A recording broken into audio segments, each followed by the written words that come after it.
Bonjour, bonsoir tout le monde. Merci en pile parce qu'on avec nous dans le ça sur Télévision nationale d'Haïti.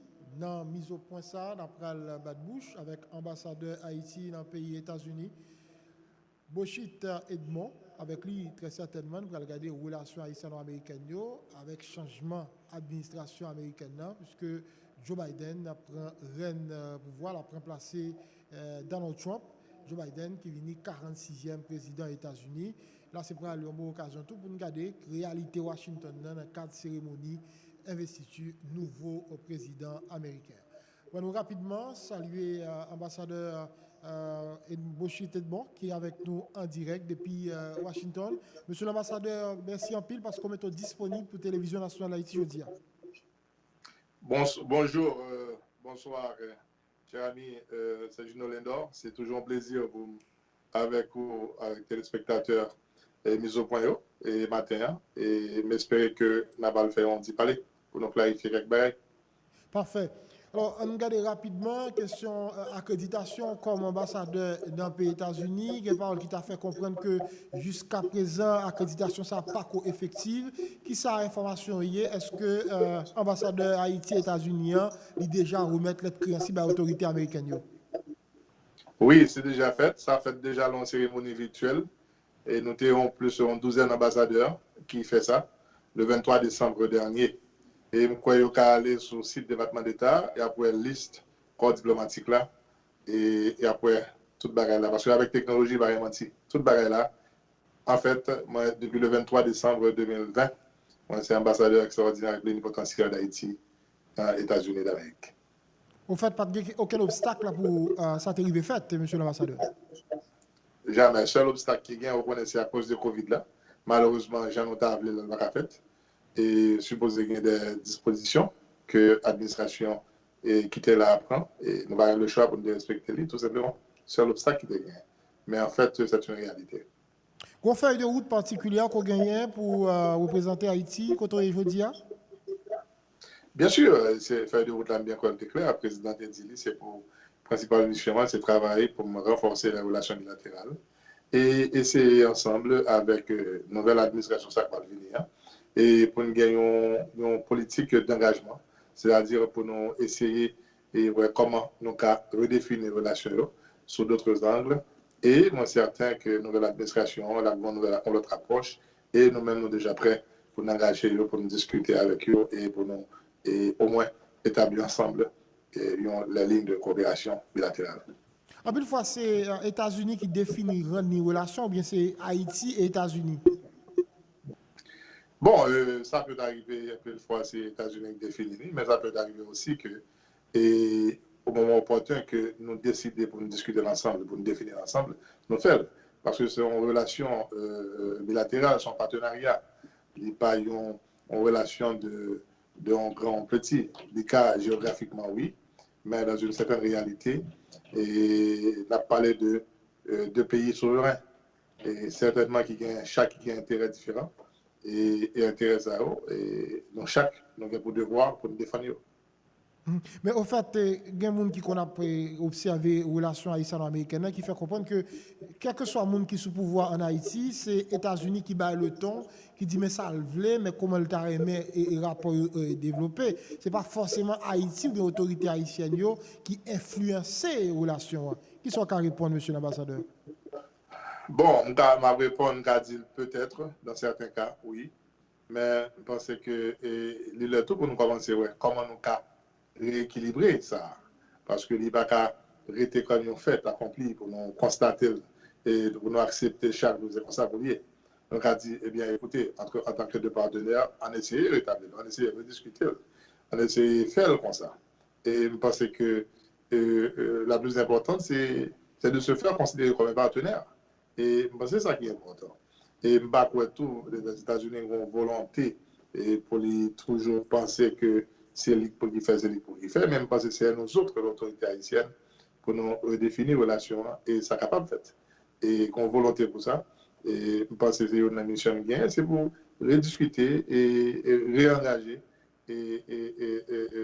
tout acteur et principal interlocuteur bien, pour réengager avec eux pour nous dire, OK, écoutez, nous sommes des partenaires, même là, nous avons faiblesse, certes, mais nous étions des partenaires.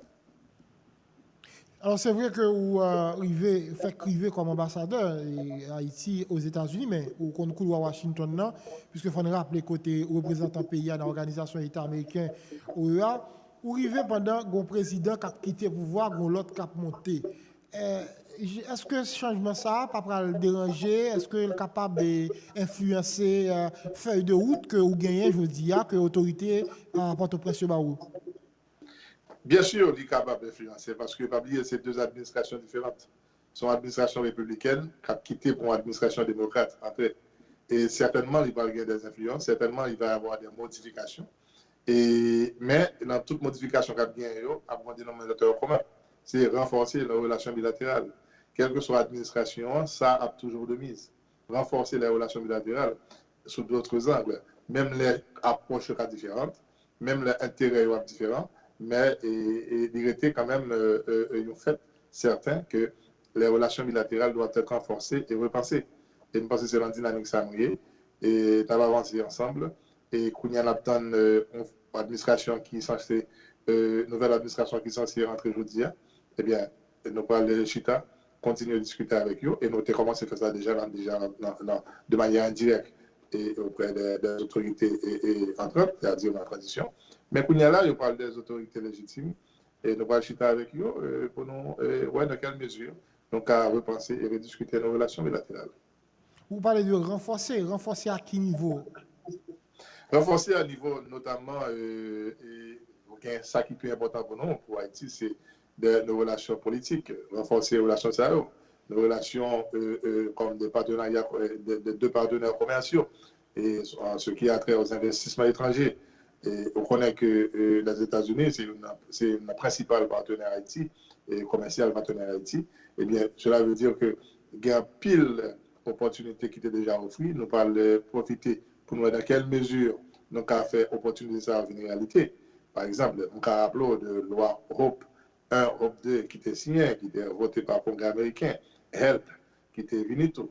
C'est-à-dire toute loi ça qui était balancée davantage à une série d'entreprises haïtiennes, une série d'entreprises étrangères, américaines, tout, les cabinets investis en Haïti qui vont l'exporter sur le marché américain, et bien, c'est un avantage que nous pouvons vraiment utiliser et exploiter. Je pense que nous allons essayer ensemble comment nous pouvons renforcer l'aspect ça et permettre un peu d'investissement américain venir en Haïti et même des investissements des Haïtiens américains aussi. Et pour au moins exploiter l'avantage ça qui était nous à travers la loi Hope 1 et 2 et aussi la loi HELP. Je pense que c'est un aspect qui va être très important pour renforcer ces relations, l'aspect d'investissement direct. Parfait. Alors, il y a des gens qui estiment, vu Jean, une certaine influence des États-Unis dans la politique du pays d'Haïti, et là, on regarde la réalité Haïti par rapport avec tout problème économique que le pays a fait face. Je crois que je dis, Haïti manque de profiter des États-Unis. La relation haïtienne-américaine n'est pas trop favorable à Haïti par rapport à ça, nous gagne comme retombée, monsieur l'ambassadeur. Qui sont répondre? Bon, je pense que ma réponse d'abord, on essaie de mettre l'autre Dakar. Parce que sinon, un pays tout le temps qui est stable. Sinon, un pays tout le temps, c'est politique qui a fait. Et politique là, il vient temps pour une principale production que nous gagnons, instabilité politique. Eh bien, nous allons le constituer en quelque sorte. Nous allons constituer une sorte de menace pour la sécurité régionale. Et là, on parle d'une situation, côté on parle d'un pays comme les États-Unis, on parle beaucoup plus impliqué dans la question de la crise politique en Haïti. Et pourtant, sous une certaine stabilité politique, je pense que tu as bien l'autre préoccupation, de t'orienter politique vers d'autres actions. Et tu vas plus aller vers l'investissement, tu vas plus encourager l'investissement dans l'infrastructure, dans l'énergie, dans l'agriculture, etc. Parce que nous avons les potentialités sont là. Tout simplement, c'est moyen pour nous gagner, pour nous créer des conditions, ensuite pour nous exploser les potentialités. Mais malheureusement, comme on se dit là, l'aspect ça, il est toujours constitué un gros handicap, c'est l'aspect de la stabilité politique. Oui, mais est-ce que là, il n'y a pas lieu pour nous avoir l'autre paradigme, définir l'autre paradigme dans la relation haïtiano-américaine, et je dis à M. l'ambassadeur? Eh bien, l'autre paradigme, ça, le cas défini en fonction de ça, nous nous parlons qui ça la forme nous-mêmes nous voulons formuler toute une question ça. Parce que écoutez, et quelle que soit la politique qui définit notamment la politique étrangère d'Haïti, il prend toujours en situation de difficulté dans la mesure où la politique interne n'est pas stable, n'est pas créé opportunité pour permettre la politique étrangère là utiliser sous d'autres angles. Parce que qu'on y a là depuis plus de 2 ans, 3 ans même, on voit politique étrangère qui nous a utilisé pour au moins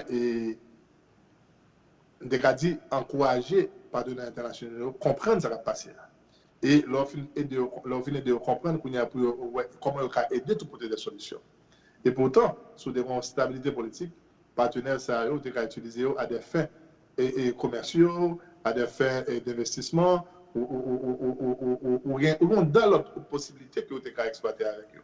Mais là, il était pour nous une raison principale, le fait que nous avons une situation politique instable, constante, eh bien, il devient difficile pour permettre au moins aux partenaires sérieux de concentrer sur d'autres aspects. Alors, nous avons un changement d'administration. Le président Donald Trump a quitté pour président Joe Biden. Perception t'a fait comprendre que l'administration en place en Haïti a gagné un support administration Donald Trump là. Il y a des gens qui même fait quoi que là et avec l'administration Biden là, les situations capables de renverser. Comme représentant Haïti, Washington, qui sont répondre. Bon, une lecture pas différente. Lecture pas nous avons gagné une administration qui était là, que nous avons coopéré avec l'administration sur des questions régionales, des questions politiques régionales et importantes. Eh bien, et normalement, nous avons toujours gagné n'importe quelle collaboration avec une autre administration qui a venu. Par exemple, l'administration qui a venu démocrate. Nous avons collaboré avec lui sur d'autres aspects qui sont différents de ça. Mais ça veut dire pour autant que nous avons un support et de l'administration Trump à Haïti. Et par contre, l'administration Biden va faire autrement. Non, ce n'est pas ça.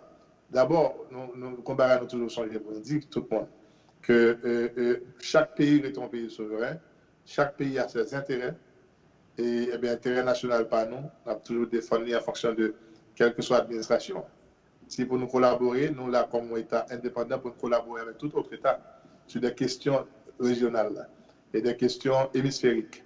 Si nous estimons qu'il est important, et moi je crois que n'importe président a toujours qu'à aller vers cette direction, c'est la coopération régionale qui parle de la coopération régionale ça, qui parle vraiment automatiquement des conséquences sur certaines relations bilatérales. Vous dites que chaque pays a ses intérêts. Est-ce que vous estimez Haïti arriver défendre intérêt tout bon vrai, les parle avec l'autorité américaine? Bien sûr, ça arrive parfois que nous défendons nos intérêts. Alors, le problème, c'est que ça va le défendre comment chaque monde en fonction de l'approche ou comprendre et niveau intérêt ça. Et écoutez, chaque fois qu'on défend l'intérêt, ça va être important pour sur la quadrate. Cela peut arriver qu'en défendant ses intérêts, ou créer ou ouvrir des portes aux partenaires pour lui-même une certaine agilité. Et ça va dire bon temps que nous pas défendre l'intérêt pas nous. L'intérêt pas nous pas défendre ni, je dis à le paraître pour que nous pas défendre ni, mais dans le futur, il y aura conséquences positives sur la décision d'aujourd'hui. C'est-à-dire en politique étrangère, en politique internationale, il y a certaines décisions que aujourd'hui retomber à cas pas immédiat, mais retomber à cas dans le futur. Mais défendre l'intérêt national là, il n'est pas nécessairement le dit, une position sur la quadrate, une position de radis qui n'est pas négociable. Je pense qu'il y a une certaine ouverture qu'a toujours faite en défendant nos intérêts nationaux, mais pour nous toujours gagner ça en tête que l'intérêt pays hier, ou du moins la défense des droits de nos concitoyens, etc., tout ça revient d'abord. Même les fait, mais il a toujours été possible pour nous et une position qui est agile et en fonction de ça, nous les défendons. Est-ce que dans la situation pays à vivre aujourd'hui, en société qui polarisée, d'ailleurs, tu es là, comme ministre des Affaires étrangères, et chaque acteur, chaque secteur a les draps sous eux, est-ce que ça paraît très difficile pour arriver à faire valoir l'intérêt à quoi parler? Est-ce que l'intérêt national là, est facile pour nous arriver à défendre? Là, nous connaissons la caille, nous ne pas trop entendre nous sur gros bagailles. Bon, c'est une belle question, mais même qu'à d'autres, Haïti n'est pas le seul pays côté qui a un peu de division. Au cas où ici aux États-Unis, on était un pays divisé quand même. Mais l'essentiel, c'est que le son nous a supposé tirer de eux, c'est le fait que, en dépit de leur division, ils ont toujours fait façon pour mettre tête ensemble pour défendre l'intérêt des États-Unis. Mais pourquoi pas nous autres? Nous ne sommes jamais d'accord sur toute bagaille. Bien que ce soit ça lié à pas besoin d'une société parfaite. C'est-à-dire, il y aura toujours des divisions, il y aura toujours des dissidences, avec une différence quand même sur une question quelconque, mais l'essentiel, on essaie d'identifier qui ça nous entendre sur eux pour nous avancer sur eux. Et si nous ne pas entendre sur l'autre point, nous allons continuer à discuter. Mais toute société toujours fait face à des divisions. Mais l'essentiel, c'est la capacité de la société ça, pour relever tête et reconstruire lui-même. Et je pense que c'est là où elle édite nous, et tant intellectuel que politique, et économique aussi, il y a un rôle pas pour jouer. C'est reconstruction de la société ça, en dépit de nos différences. Alors, mon cap garde au capitaine d'eau, monsieur l'ambassadeur, tu as dit, pendant l'administration Trump, là, il y a un ensemble de supports que la République d'Haïti, l'administration ça, là, nous sommes vote qui fait, par exemple, au niveau de l'OEA par rapport avec le dossier Venezuela, mais il y a un qui t'a dit, mais pour qui résultat? Tout engagement ça, tout support ça, qui ça Haïti bénéficier concrètement? Ou t'as répondre qui ça? Bon, moi, je vais répondre que c'est une décision politique et qui était dans le passé. Certes, c'est une décision historique, mais pour nous-mêmes, il est déjà derrière nous. Je dis, on regarde devant. Qui ça qu'a fait aujourd'hui? Parce que nous n'avons pas qu'à apprêter à plein son décision qui prend, et ça a plus que 2 ans. Eh bien, qu'on y a là, nous avons intérêt, nous avons obligation pour nous construire le futur. Nous avons obligation pour nous penser devant. Eh bien, pardonnons là, on a aussi comment nous avons repenser les relations et repenser le mode de coopération. Mais ça qui fait là, c'est fait dans l'histoire, mais il était historique, mais c'est du passé. Parfait. Là maintenant, le président Biden a privé. Qui ça va le passer? C'est vous-même comme ambassadeur, qu'on parle de des films de lobbying qui est très présent à Washington pour porter le dossier Haïti ou bien pour faire contact avec la nouvelle administration. Généralement, comment ça y est? Comment ça passe? Mais écoutez, généralement, tous les pays du monde, et même les ligues ambassades à Washington, même les ligues et ambassadeurs qui représentent lui, mais tous les pays du monde toujours des structures. C'est parce que Washington lui-même est formé et il fait comme ça même pour toujours utiliser les services des films de lobbying. Ça, c'est pas un secret pour personne. Et tout le gouvernement utilise. Et j'aime d'où là, Washington même, les conceptions faites comme ça. On a besoin de film lobby sur qui est sur eux.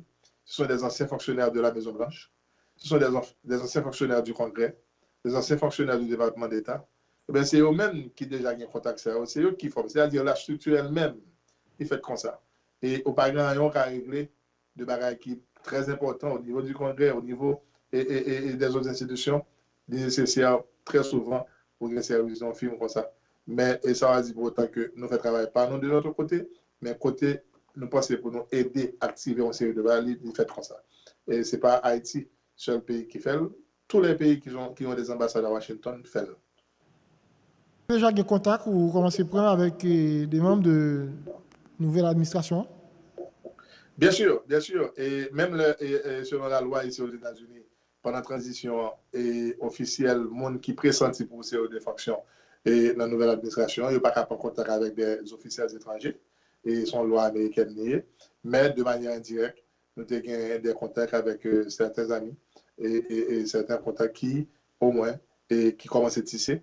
Et à partir d'aujourd'hui et 20 janvier, je pense qu'il va ça va le permettre nous au moins concrétiser et aller beaucoup plus pratique. Et je pense que c'est ce qui est important et coopération ça, mode d'engagement ça et avec nos partenaires et c'est de continuer à faire et contact ça nous allons continuer renforcer et discuter de pays et discuter de l'avenir du futur non seulement d'Haïti mais du futur de nos relations bilatérales. Qui perception aussi mais l'administration Calvin a gagné de ça qui passe en Haïti, je veux dire? Bon, écoutez, et son nouvelle administration et nouvelle tendance, et certainement, il y a approché, il y a perception, mais comme si je me réfère à un par contre, si vous avez un tweet de secrétaire d'État qui parle venir, ministre des Affaires étrangères américain qui parle venir, et dans le cadre de commémoration 11e anniversaire quand on était là, où elle était parlé, était plus ou moins, et dit que le travail pour renforcer le lien historique entre Haïti et les États-Unis. Et aussi, il travaille sur une question qui est importante, question de coopération et question de droits humains. Et je pense que ça a déjà bon un aspect qui approche. Même, on connaît que, de toute manière, l'administration américaine, il va défendre les intérêts américains et nous autres, de l'ambassade d'Haïti, à partir des instructions du Port-au-Prince, nous allons défendre les intérêts d'Haïti. Là, il y a des parlementaires qui sont réputés proches et démocrates, et qui eux-mêmes t'ont parlé pas trop longtemps de possibilités pour gagner ou encourager la mise en place une transition politique dans le pays d'Haïti. Déclaration ça, et comment apprécier lui, et qui sa réaction est de côté nous comme autorité haïtienne? Bon, j'espère que vous avez lu la position et après un communiqué qui était signé par 3 congressmen américains démocrates. Et nous avons une conversation téléphonique avec tous les 3, parce qu'on est avec Covid là, réunion présentielle difficile c'est aussi, mais nous avons des conversations par Zoom et par téléphone avec eux, et côté nous avons exprimé pour certaines préoccupations de ça. Et j'ai expliqué moi, c'est que position pour une position qui m'a dit un changement de régime, c'est pas ça, il a interprété comme ça. Je dis de faire encourager une transition, même si mais transition, l'aime d'expliquer mais sa transition est, je dis mais il va être comme ça de comprendre. Et je pense que les parler sont en forme qui est capable un engagement de l'actuel pouvoir avec avec les membres de l'opposition, c'est-à-dire créer un espace de dialogue pour permettre au moins que la crise haïtienne, c'est haïtien résoudre. Et pour au moins changer donne et pas nécessairement le dire un changement de régime, mais plutôt un changement d'approche et un mode de coopération et de collaboration entre différents secteurs en Haïti, y compris le pouvoir, la société civile, les membres de l'opposition et j'en passe. Et c'est l'approche ça qui est plus ou moins générale et que je discuté avec eux. Mais il n'y a pas ça une interprétation fixe de un changement de régime. Est-ce que parole ça et parole transition ça, on tendance qui apparaît dans certaines majorité qui t'a derrière au niveau Washington jeudi? Bon, je ne vais pas dire que la majorité d'elle parce que je ne connais que les politique étrangère. Et si je réponds, je dire que la politique étrangère des États-Unis pas jamais faite par le Congrès. C'est toujours par la branche politique, l'exécutif. Certainement, le Congrès américain can influencer la politique étrangère. Mais la politique étrangère reste toujours affaire de l'exécutif. Mais jusqu'à présent, un nouvel exécutif qui est à peine arrivé, on va penser ni opiner sur la majorité ou du moins sur pas de sa pensée sur la crise haïtienne. Et mon seul bagage, on connaît que une certaine volonté pour aider à résoudre la crise haïtienne, mais pas une approche de l'administration ça a venu, ça qui est là de supporter ou de ça qui vient non, on ne va pas approche ça. Donc, l'approche aurait été une approche démocratique, encourager le dialogue national, organiser les élections libres, crédibles et démocratiques, et un transfert de pouvoir pacifique d'un élu à un autre élu. C'est ça. Mais il y a un peu de voix dans l'administration américaine qui toujours parlé de nécessité pour l'élection au fait, et au même dit plusieurs fois Haïti en retard dans l'organisation d'élections législatives. Et là, c'est ça toujours parole officielle, bon côté responsable américain. Qui ça nous-mêmes, comment nous comprenons généralement l'intervention ça? Bon, et effectivement, nous avons toujours expliqué qui cause ça, qui cause retard ça, qui fait l'élection législative ça pas arrivé faite. Et en dépit du fait que tu étais pressuré l'administration pour gagner des élections en janvier dernier, mais qui était techniquement pas possible.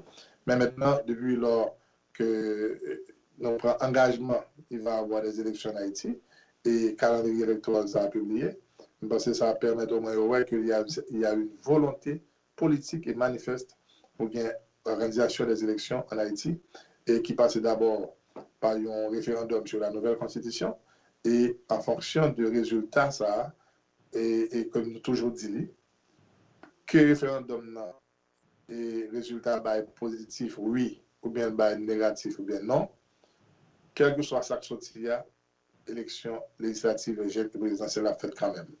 C'est-à-dire, élection législative et présidentielle, ne pas dépendre du référendum. Le référendum a fait, mais même si la Constitution a adopté ou pas, a eu une élection générale. Et c'est une position que nous claire sur lui, parce qu'il y a certaines tendances qui voulaient faire comprendre que le gouvernement pas organiser l'élection, parce que le référendum n'a pas fait. S'il pas fait référendum, pas d'élection, non. On dit que le référendum n'a fait, résultat positif ou pas, constitution adoptée ou pas, a bien les élections générales.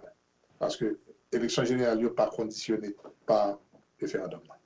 C'est ça, alors, il y a des préoccupations tout qu'on exprimait par rapport avec un décret que l'exécutif haïtien prend.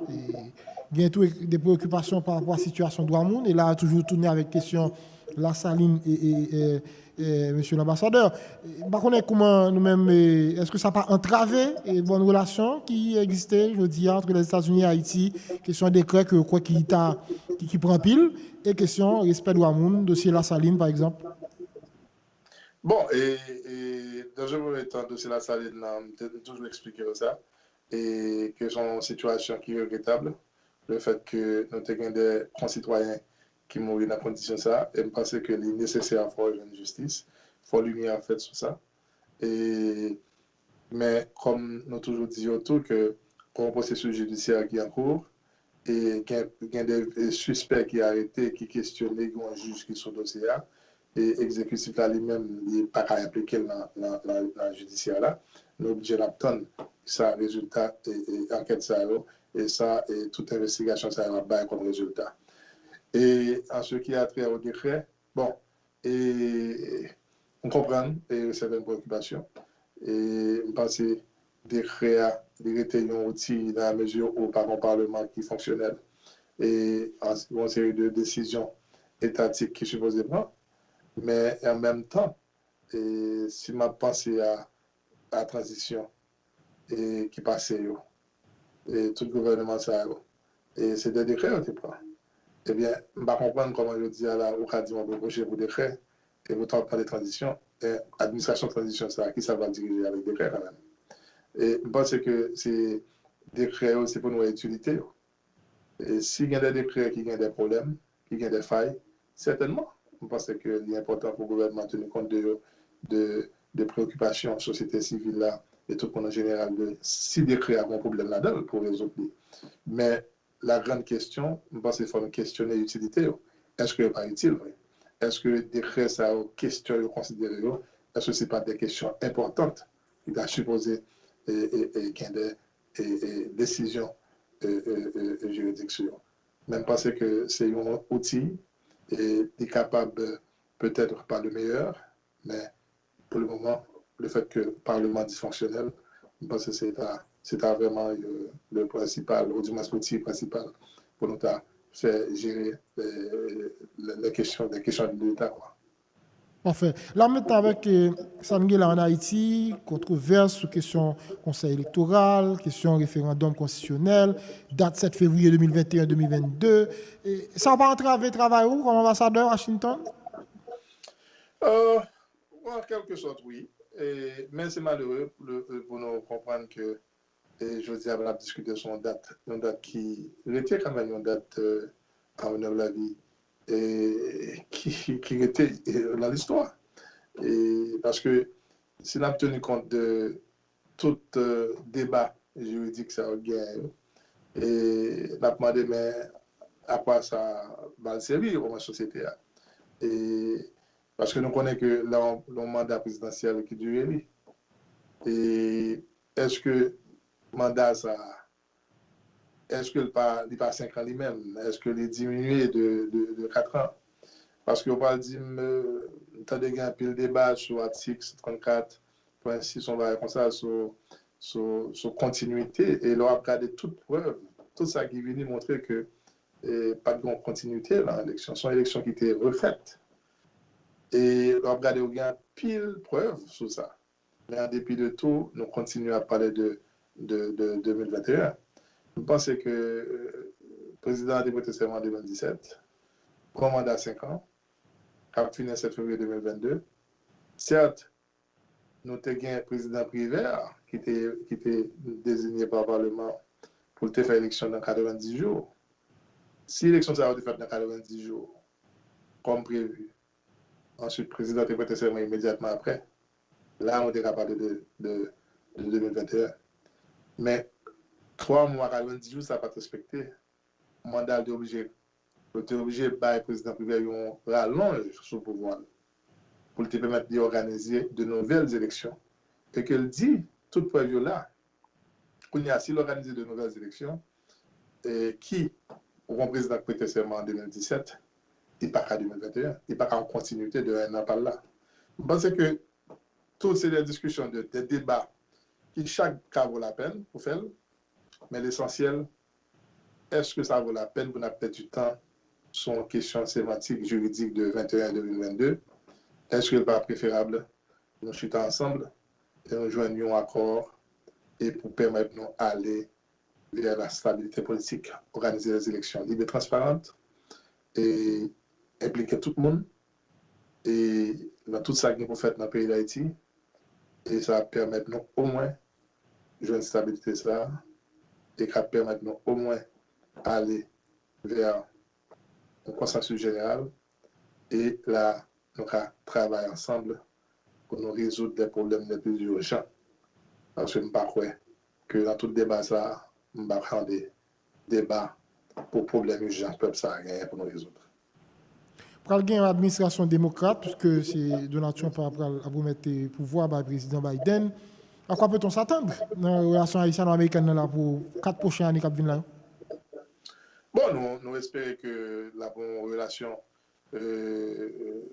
fraternelle, comme ça a toujours été dans le temps, et parce que les États-Unis sont considérés comme le plus grand de nos partenaires. Et moi, je crois que nous avons toujours façon pour nous renforcer les relations à travers de nouvelles approches, de nouvelles politiques. Ça va dépendre tout de... Parce que, pas oublier, l'administration ça là pour 4 ans. Et l'administration ça en Haïti qui a fini en 2022, par le président en 2022. On va connaître qui approche par quelle va être sa politique étrangère vis-à-vis des États-Unis. Mais pour le moment, je pense que volonté de l'administration ça, c'est pour continuer à renforcer les relations bilatérales, travailler ensemble sur des questions de sécurité, des questions de développement, des questions sur la protection de l'environnement, de l'énergie, etc. Et je pense que c'est ça qui est le principal objectif. Non. Et nous devons tout renforcer les relations, notamment en faveur de nos ressortissants. Pas oublier, nous avons une grosse diaspora ici, aux États-Unis, une communauté haïtienne qui est plus grande à travers le monde, ici aux États-Unis. Eh bien, il y a un point important que le président Biden a annoncé. Et à partir d'aujourd'hui même, il va le publier, il va le décret, ça va aller sur un executive order, pour changer la loi immigration. C'est-à-dire nos frères et sœurs haïtiens qui ont un TPS là ici, peuvent bénéficier. Et qui ne va pas bien craindre ça, encore craindre de gain pour déportation, etc. Je pense que c'est quelque chose de positif que le président Biden a annoncé. Qui parle gagner pile d'applications sur nos frères et sœurs qui étaient dans le programme TPS là. Qui parle gagner possibilité pour l'obtention de la résidence, de la carte verte. Quelque part, c'est quand même quelque chose. Et nous allons continuer à encourager ça. Et une fois que frère ça fait gain carte verte là, il y a toute possibilité vers la citoyenneté. Eh bien, parce que quelque chose, c'est en quelque sorte que c'est une très bonne approche de la nouvelle administration et approche et question migratoire là. Il y a un changement de politique dans la question migratoire là. Et je pense qu'il va bénéficier par un pile haïtien et ce type de politique, ça va continuer à encourager, c'est-à-dire une politique migratoire qui est beaucoup plus humaine. Parfait. Là maintenant, c'est quand nous faisons regarder l'investiture. L'investiture au nouveau président des États-Unis, il a toujours pensé à inviter les chefs d'État de l'autre pays, non? Bien c'est l'ambassadeur qui a accrédité qui est invité? Non, dans toute l'histoire des États-Unis, il n'a pas jamais invité aucun dignitaire étranger dans la cérémonie d'investiture président. À moins qu'il y ait un cas exceptionnel. Mais si les regarde de toute l'histoire, c'est toujours les ambassadeurs qui représentent le pays dans la cérémonie. Ça.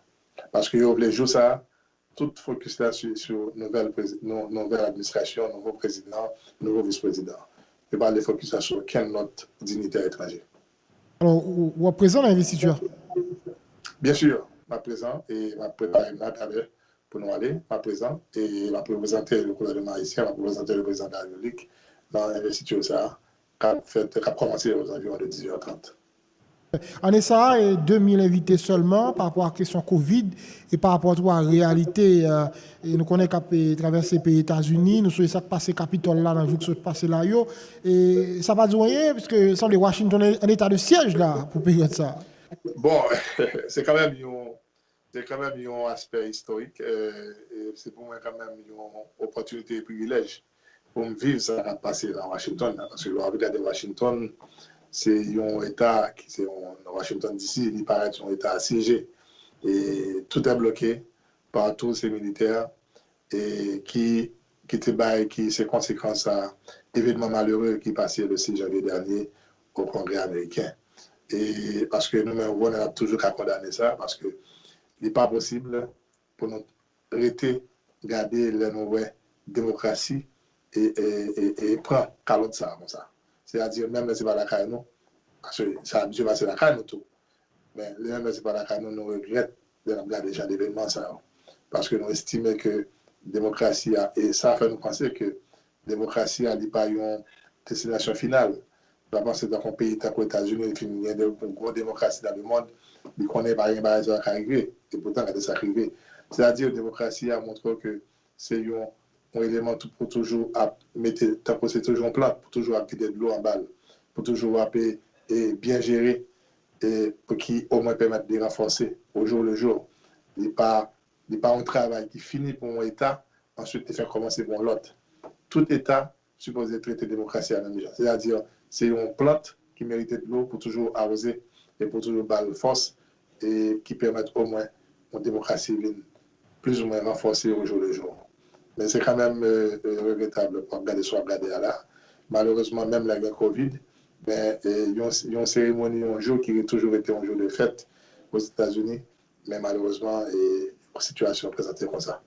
Et on a toujours considéré ça comme un privilège pour nous voir ça. Il y a un bagage peut-être nous capables de penser nous à vivre, mais nous voyons aujourd'hui ici, mais ça montre que la démocratie n'est pas vraiment parfaite. C'est construit pour construire ça au jour le jour. Alors, je m'apprends que sur tout mémorial Abraham Lincoln jusqu'à Capitole, et zone ça interdit d'accès. Non, c'est tout parce que toute la ville d'ici qui sont censée barrer et qui sont interdits. Mais toute zone qui arrive vers le Capitole, vers la Maison Blanche et vers le Washington Memorial, toutes ces zones sont censées barrer, c'est-à-dire pour renforcer les mesures de sécurité.